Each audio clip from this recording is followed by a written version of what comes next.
Trabajo, quiero trabajo, porque esto no puede ser. Un día vería el desierto convertido en un vergel. Trabajo, quiero trabajo, porque esto no puede ser. Un día vería el desierto convertido en un vergel.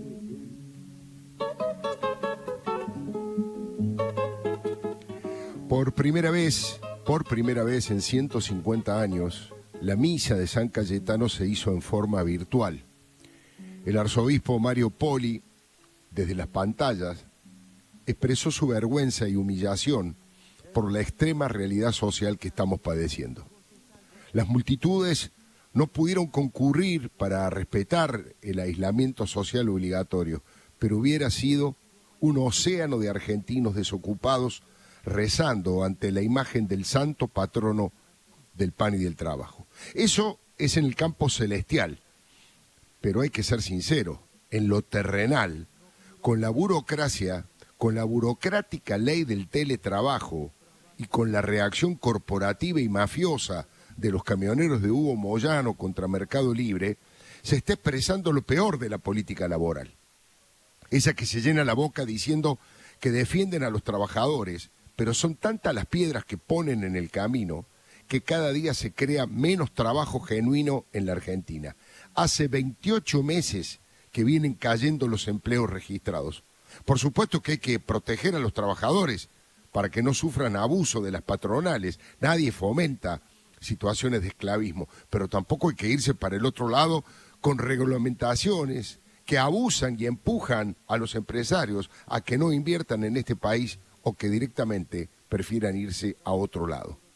Son tan reaccionarios, conservadores y corporativos que Hugo Yasky, los Moyano y los Recalde, entre otros, no comprenden o no quieren comprender que son muchas las empresas que se van o no quieren venir, porque la oligarquía sindical fija reglas absolutamente antiguas y de una protección que finalmente no es tal, porque nadie genera empleo privado y el Estado ya tiene tantos empleados que no puede aguantar.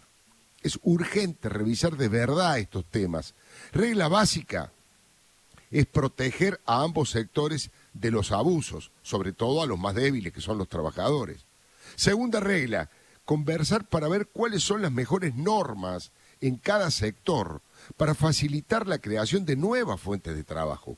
Gran parte de la legislación laboral es obsoleta y hasta los gremios al final pierden porque cada vez tienen menos afiliados y menos poder. Este debería ser el eje de la discusión tripartita entre empleados, empresas y Estado. Responder a la pregunta de cómo hacemos para que haya una catarata de nuevos puestos laborales. Insisto, sin desproteger a nadie, pero sin abusar de nadie tampoco. No hay otra manera de salir adelante. Los planes y el empleo público es pan para hoy y hambre para mañana. No hay que atacar a las empresas que producen, porque sin empresarios no habrá trabajadores. En el primer trimestre de este año, con solo una semana de impacto de la cuarentena, ya habíamos llegado al 10,4% de desocupados, una verdadera calamidad que sufren más de 2 millones de compatriotas. Es la situación más grave desde el año 2006. Miren, no quiero ni pensar cuántos trabajos se habrán destruido cuando termine esta pesadilla del COVID, porque son miles y miles las empresas que han cerrado sus puertas, muchas de ellas para siempre. El trabajo dignifica y significa. El trabajo y el amor son los dos motores que mueven el mundo. Nuestra vida y la de nuestra familia gira alrededor del trabajo. Es lo que nos permite crecer y multiplicarnos. Multiplicar los panes y los peces.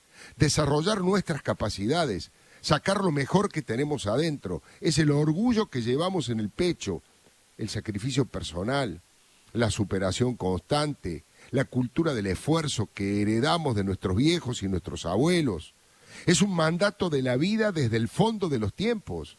Es un mandato ético y bíblico que nos recuerda eso tan sabio de que ganarás el pan con el sudor de tu frente.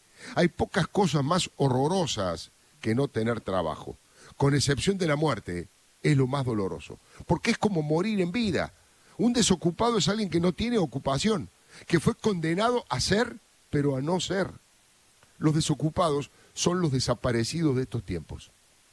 Se los intenta borrar de todos lados. Los Kirchner los quisieron hacer desaparecer hasta de las estadísticas oficiales, cuando dejaron de medir la pobreza y malversaron las estadísticas. Y los taxistas facturaron mucho menos, y los almacenes de barrios también, y muchos profesionales jóvenes bajaron fuertemente sus ingresos, y muchas changas que se hacían en el conurbano desaparecieron producto del parate terrible de la construcción. Este país no se puede permitir que haya hermanos sin trabajo, que haya casi 4 de cada 10 trabajadores en negro, y que a los que están un poco mejor el gobierno les meta la mano en el bolsillo para disfrazar de impuesto a las ganancias un verdadero despojo al salario. Siempre digo que la historia juzgará a los gobernantes por la cantidad de trabajo genuino y en blanco que puedan generar. La historia condenará o absolverá a los presidentes por este motivo, porque es la medida de la justicia social plena. Junto con la educación, el trabajo es la manera de hacer una sociedad más igualitaria y más equitativa. Hay más de 10 millones de hermanos argentinos con problemas de trabajo. Están desocupados, subocupados, suspendidos y ocupados en negro, lo que significa un fuerte recorte de sus derechos. Y esa es una afrenta a nuestra conciencia. No puede haber tantos trabajadores en negro. No existen, no están registrados, se los borra de los libros, los expulsan a la marginalidad. Trabajo en blanco para todos. Esa debería ser la consigna del mejor de los gobiernos. Lo grita Atahualpa, lo escuchamos al principio, cuando Atahualpa dice: trabajo, quiero trabajo, porque esto no puede ser. No quiero que nadie pase las penas que yo pasé. Porque todos estamos a tiro de telegrama. Todos podemos quedar desocupados y sufrir el desprecio de no tener precio, de estar depreciados y despreciados, de sentirnos abandonados y por eso abandonar. Mientras más desocupados hay en una patria, más fragmentada está, más quebrada en sus cimientos. Un estudioso como Jeremy Rifkin dice que por cada punto que aumenta la desocupación crece un 4% la criminalidad. Claro, es como desquiciarse. Perder el trabajo es perder el rumbo, quedarse sin futuro, sentir vergüenza ante la familia. El desgarro de no poder ser proveedor de tus hijos. Uno está habilitado a creer que, por el contrario, por cada punto que aumenta la ocupación, hay un 4% más de seguridad y paz en la sociedad.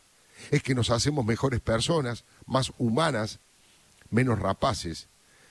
Se debe poner la maquinaria del Estado a construir fuentes de trabajo en la actividad privada, facilitar ese parto de empresas.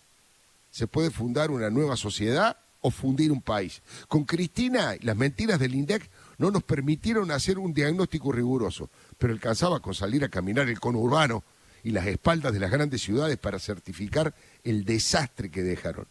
Hay muchas asignaturas pendientes, pero creo que esta es la más importante. Trabajo digno y en blanco para todos. Ese es el camino para combatir la pobreza y la indigencia de verdad, y no la malversación de las estadísticas o la condena a la eternidad del clientelismo de los planes. El que esconde desocupados o pobres hace salvajismo de Estado, comete un ocultamiento de lesa humanidad, no solo porque no atiende a los desocupados, además porque ni siquiera los tiene en cuenta, porque los borra del mapa, los ningunea. Hay que operar sobre la realidad y sobre la verdad, y combatir las mafias sindicales que se aprovechan de sus afiliados para llenarse los bolsillos. Estamos hartos de ver trabajadores pobres y gremialistas millonarios y atornillados a sus cargos como si fueran una monarquía. No digo que todos sean patoteros y ladrones, pero los Caballo Soares, los Pata Medina, los Marcelo Balceo, los Moyano son una muestra clara de esa mafia sindical. Todo para construir igualdad de oportunidades. Eso es lo que debemos conquistar. Como canta el talento de Alejandro Lerner, que lo dice todo: que no nos falte trabajo ni las ganas de soñar, que el sueño traiga trabajo y el trabajo dignidad.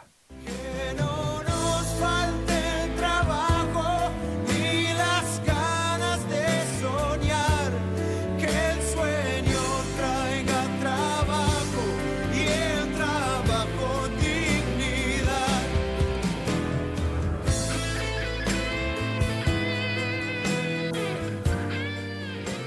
Volvé a escuchar escuchar la columna de Alfredo Leuco en radiomitre.com.ar.